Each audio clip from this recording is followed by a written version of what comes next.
আসসালামু আলাইকুম সবাইকে। সবাই কেমন আছো? আশা করি সবাই ভালো আছো। আবারও নিয়ে আসলাম আমার সারাদিনের টুকটাক ছোট্ট একটা ব্লগ। এখানে হচ্ছে আমি ডিম পোচ করছিলাম, দুইটা, একটা আমার জন্য একটা সাজিদের জন্য। আর আব্বু হচ্ছে নাস্তা কিনে নিয়ে আসছিল পরোটা বাহির থেকে, তো নাস্তা করতেছিলাম। আর এগুলো হচ্ছে দেশি ডিম, মায়ে যে মুরগি পালে ওই মুরগিরই ডিম এগুলো, এটার জন্য ছোট ছোট দেখা যাইতেছিল পোচগুলা, ডিম পোচগুলা। তারপর নাস্তা খাওয়ার পর আমি চা বসাইছিলাম, চাটা বলক আইসা পড়ছিল, যার কারণে পাতিলার অবস্থা বেহাল হয়ে রয়েছে। আমার এইটা হইলে অনেক বিরক্ত লাগে, মনে হয় কি পাতিলাটা পুরো নষ্ট হয়ে গেছে এরকম দেখা যায়। তারপর আব্বু বাজার নিয়ে আসছিল, নাস্তা যখন আনতে গেছে তখনই বাজার নিয়ে আসে। এখানে নিয়ে আসছিল হচ্ছে বেগুন আর হচ্ছে করলা, করলা ভাজি করব, আর হচ্ছে বেগুন আলু দিয়া রুই মাছের রান্না করব। সেদিন যে রুই মাছ আনছিল ওই রুই মাছটাই রান্না করব। ওদিনকা তো সিম দিয়া রান্না করছিল, আমার আবার সিম ভালো লাগে না দেখে বলছিলাম বেগুন দিয়া রান্না করলে ভালো হতো। তো আব্বু এটার জন্য আবার বেগুন নিয়ে আসছে।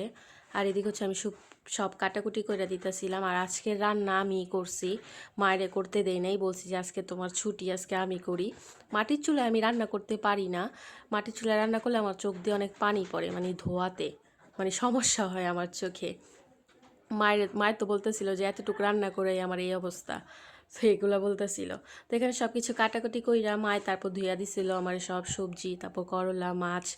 আর মায়ের করলা যেভাবে রান্না করে যাতে তিতা না হয়, এর জন্য মায় হচ্ছে একটু করলার মধ্যে একটু পানি দিয়ে আর লবণ দিয়া ভালো মতো চটকায় রাইখা দেয় 10 মিনিটের মতো, তারপর ধুইয়া নেয়।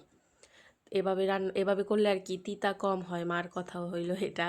এদিকে হচ্ছে আমি ডাল বাগার দিমু, ডাল বাগারের জন্য রসুন আর পেঁয়াজ প্রথমে ভাইজা নিছিলাম, তারপর মাছ ভাজতেছিলাম, রুই মাছগুলোর সাথে দুইটা ডিম ভাজছিলাম সাজিদের জন্য আর সাজিদের মামার জন্য, মানে আমার ভাইয়ের জন্য, আবার মাছ খায় না।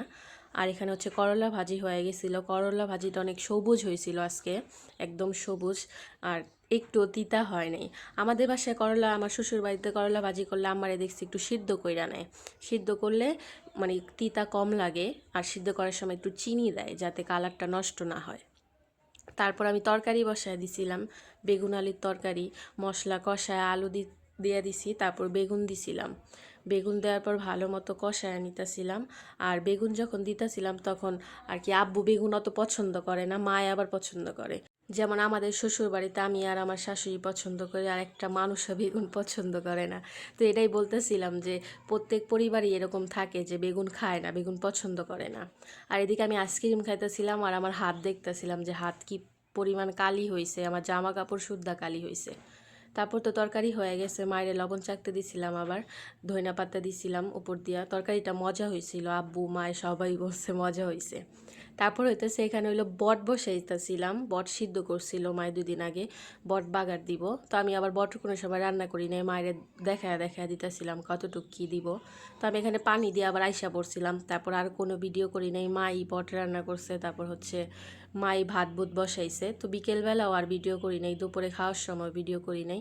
একদম সন্ধ্যার পর আলিফ যখন আসছে, ও আবার ফুচকা নিয়ে আসছিল, আসার আগে ফোন দিছিল যে কি খাবো, বলছিলাম যে ফুচকা নিয়ে আয়, ও আবার ফুচকা নিয়ে আসছে। আর সাজিদ আবার ফুচকা পছন্দ করে, আমি ওকে দেই না তাও ফুচকাটা পছন্দ করে। তো ফুচকাটা অনেক মজা লাগতেছিল টকটার কারণে, টকটা অনেক মজা হয়েছিল, ওই লোকের মিষ্টি টক ছিল, তো টকটা দিয়া ফুচকা খাইতে ভালোই লাগতেছিল। তো এই পর্যন্তই ছিল আজকের ভিডিওটা, আশা করি আপনাদের ভালো লাগছে। কথা হবে অন্য কোনো ভিডিওতে। আল্লাহ হাফেজ, আসসালামু আলাইকুম সবাইকে।